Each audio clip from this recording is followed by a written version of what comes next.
I'm Diane Resignola with NAREIT. In conjunction with NAREIT's REIT Week, I'm here today with Rich Anderson, Managing Director and Senior REIT Analyst at SMBC Nikko Securities America, Inc. Rich, how are you today? I'm doing great, Diane. How you doing? How well do you think REITs were positioned heading into the current crisis? Well, it's an interesting question because we have the benefit of looking back in time. And I'd say the REITs were very well positioned in a nutshell. When you think about balance sheets and where they were financially at the start of the pandemic, and you compare that to where they were in 2008 prior to the great financial crisis, it's quite an improvement.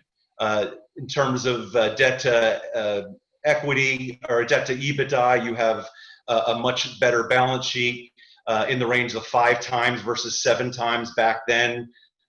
You have certainly much better liquidity positions by the REITs.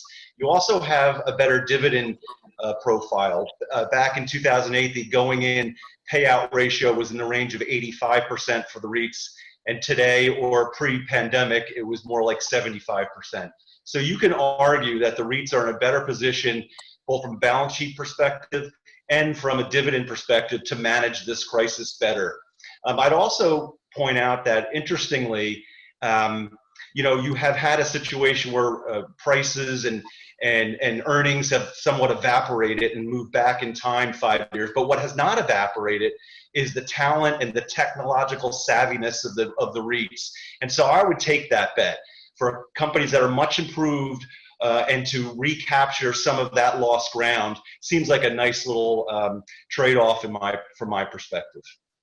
Which REIT sectors do you see as being permanently changed, for good or for bad, by the pandemic? At the end of the day, I don't think that there's going to be a meaningful change 3, 4, 5 years from now. Even the concept of work from home, I think, will start to play a role a little bit, but I think that also will fade away over time, and we'll get to a fair amount of normalcy in almost every asset class when this is all said and done. What are some of the key takeaways for the REIT industry as we weather the coronavirus crisis? For me, when we got into earnings season, or prior to earnings season, we wrote a lot of research about the COVID-19, and I think a lot of my peers did the same, of course. But among all that research, 2 sort of stood out to me. And one was, we tried to clump the different types of assets into 3 buckets. One was directly impacted by COVID-19.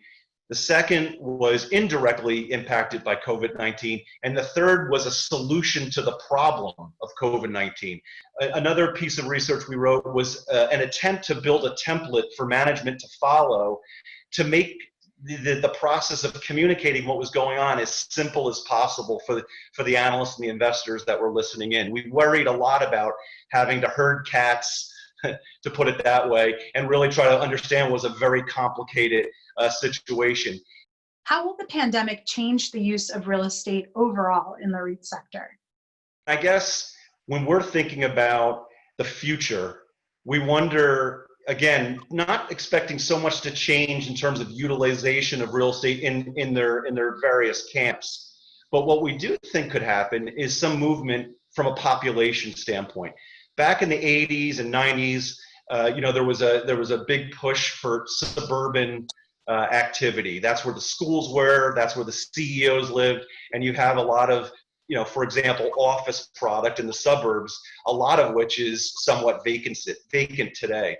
And so I think what could happen is a reshifting of that population trend, which came from the suburbs to the downtown urban core that got revitalized. Now we might see that shift backwards. Rich, thank you so much for your time today. Thanks very much. For more from REIT Week, visit REIT.com.